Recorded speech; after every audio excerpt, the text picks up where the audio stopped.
대출 연체율이 폭등한다. 그래서 새마을 금고가 파산한다. 이 말이 여러분 사실일까요? 일단 이 지표를 먼저 한번 보시죠. 수도권입니다. A 새마을 금고의 연체율입니다. 32.36%입니다. 와, 난리도 아니죠. 100만 원을 대출을 하면요 32만 3만 6천 원이 안 돌아온다는 얘기예요. 연체된다는 이야기예요. 이 정도면 새마을 금고들이 파산하지 않을까요? 제가 땡땡 새마을 금고라고 이야기했는데 이게 굉장히 많은 새마을 금고라는 뜻입니다. 특정 새마을 금고를 말하면 그 특정 새마을 금고는 망할 수밖에 없잖아요. 그래서 땡땡이라고 제목을 달았고요. 수도권 A 새마을 금고라고 말한 것도 같은 이유입니다. 그런데 B 새마을 금고도 마찬가지입니다.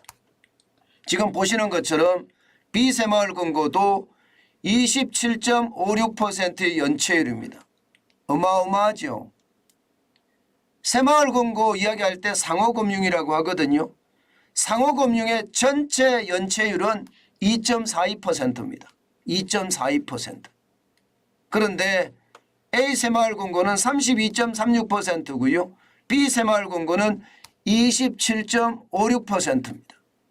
이 정도면 파산, 시간 문제다 이렇게 이야기할 수가 있겠죠. 진짜 시간 문제일 수밖에 없는 게 현실이다 그렇게 생각이 됩니다. 이게 여러분 수도권의 A 새마을 금고, B 새마을 금고만 문제가 아닙니다. 전체 연체율을 보면 깜짝 놀랍니다. 여러분 상호금융 전체 연체율이 2.42%라고 제가 말씀을 드렸죠. 그런데 새마을 금고 전체 연체율을 볼까요? 6.40%입니다. 6.40%. 그러면 상호금융 전체 연체율이 2.42%라면 지금 2배가 넘는 숫자죠. 2배가. 그것도 6월 21일 현재입니다. 6월 21일 현재. 굉장히 빠른 속도로 새마을 금고의 연체율이 늘어난다는 겁니다. 지난 3월 말만 하더라도 5.34%였거든요. 이것이 6.40%까지 올라갔으니 충격이라고 말할 수밖에요. 2022년에 3.59%보다는 거의 월등하게 높아졌죠. 그동안 말입니다. 새마을 금고는 상호금융 전체 연체율 2.42%보다 낮았습니다. 2018년에는 1.35%였고요. 2019년에는 1.85%, 그리고 2020년에는 2.10%였습니다. 그러다가 대출 만기 연장, 원금 상환 유예가 닥치니까 1.93%로 떨어졌다가 지금 대출 만기 연장이 어떻게 해결된 것도 아닌데 지금 연체율이 폭등에 또 폭등을 거듭하고 있다는 것.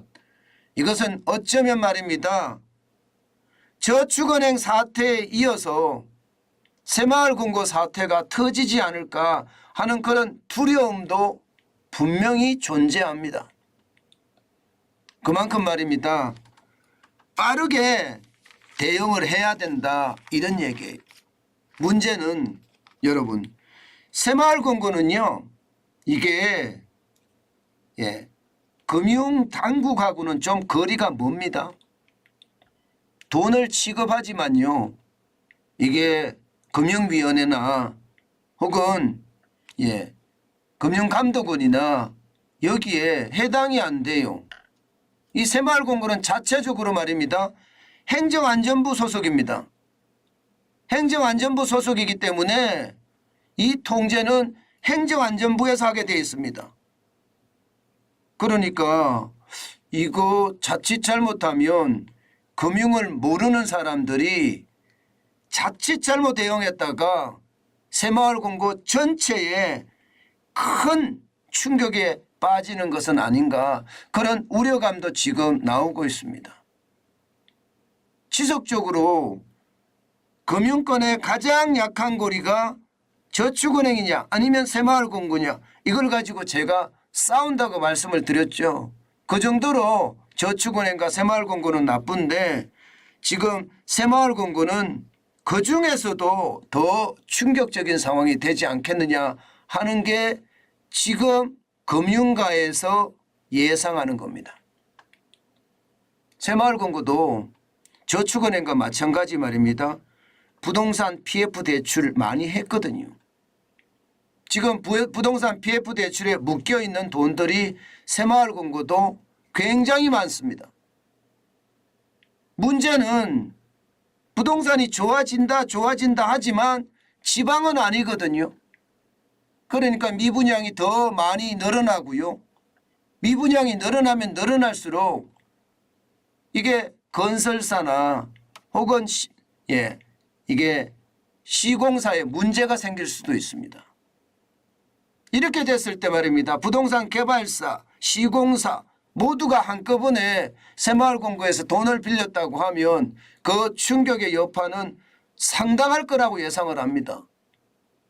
이대로 가만히 두는 것은 절대 아니다. 이렇게 이미 시장에서는요. 경고음을 엄청 날리고 있습니다. 연체율이 6.4%라는 것은 여러분 대부업의 연체율보다 높습니다. 대부업의 연체율도 6.4%는 안 됩니다. 예, 그런데 지금 새마을금고는 6.4%까지 올라갔다는 것은 이게 심각한 수준이다 이렇게 얘기할 수가 있는 겁니다. 예, 지금 보면 말입니다. 행정안전부도 여기에 대한 어떤 불안감을 굉장히 많이 나타내는 것 같습니다. 왜냐하면 말입니다. 실제로 새마을금고 경영평가를 해봤더니 적어도 말입니다. 적어도 3등급 이하를 받은 곳 전체의 15.6% 수준이라고 합니다. 1294개의 새마을금고 중에 202개가 3등급 이하의 어떤 경영평가를 받았다 이렇게 이야기합니다. 그러면 3등급은요. 경영 개선을 요구할 수도 있고 안 할 수도 있지만 4등급, 5등급은 무조건 경영 개선 평가를 요구할 수 있거든요. 지금 상황이 굉장히 급박하게 돌아간다는 이야기가 되는 겁니다. 그만큼 말입니다. 굉장히 안타까운 그런 상황에 봉착해 있다 이렇게 얘기할 수가 있습니다. 실제 말입니다. 여러분 3월 말 기준으로 봤을 때 새마을금고가 가장 많이 빌려준 곳이 법인이에요. 법인의 연체율은 9.9%까지 갔거든요. 개인사업자도 5.11%입니다. 가계도 1.57%고요.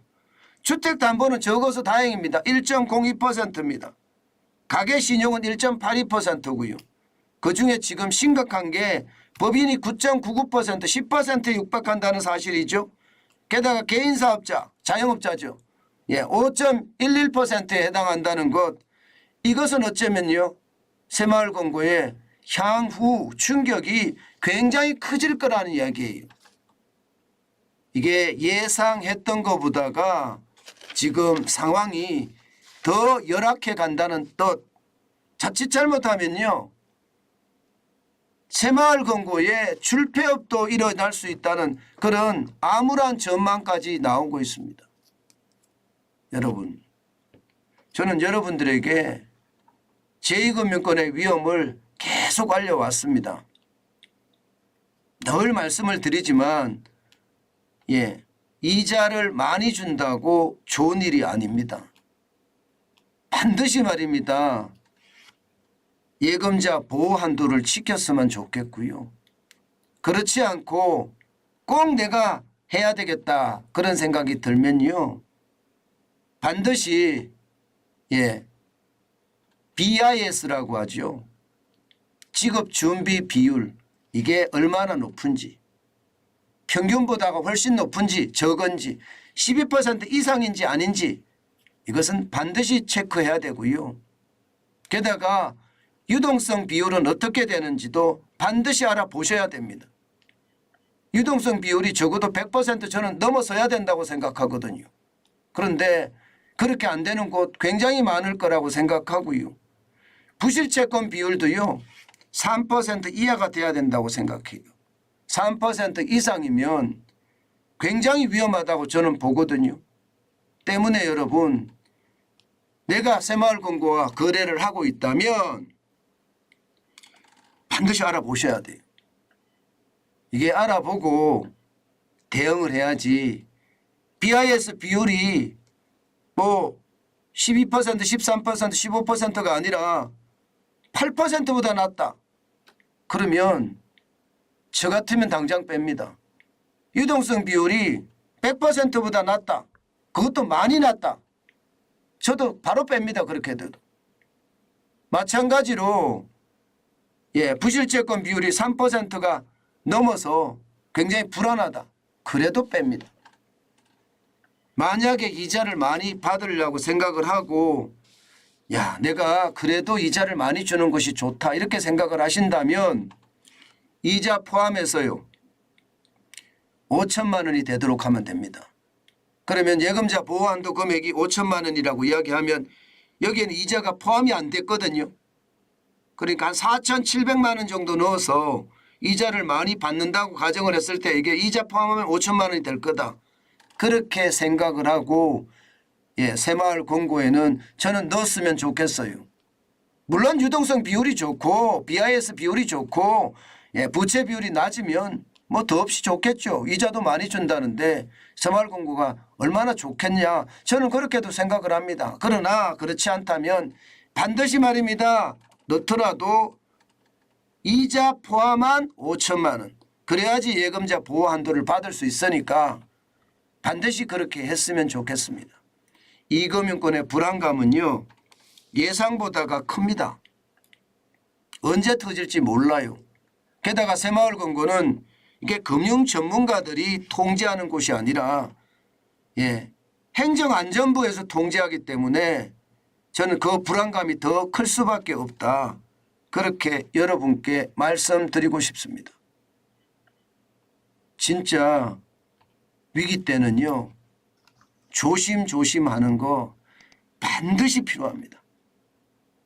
섣불리 나섰다가 낭패를 당할 수도 있으니까 반드시 참고가 됐으면 좋겠습니다.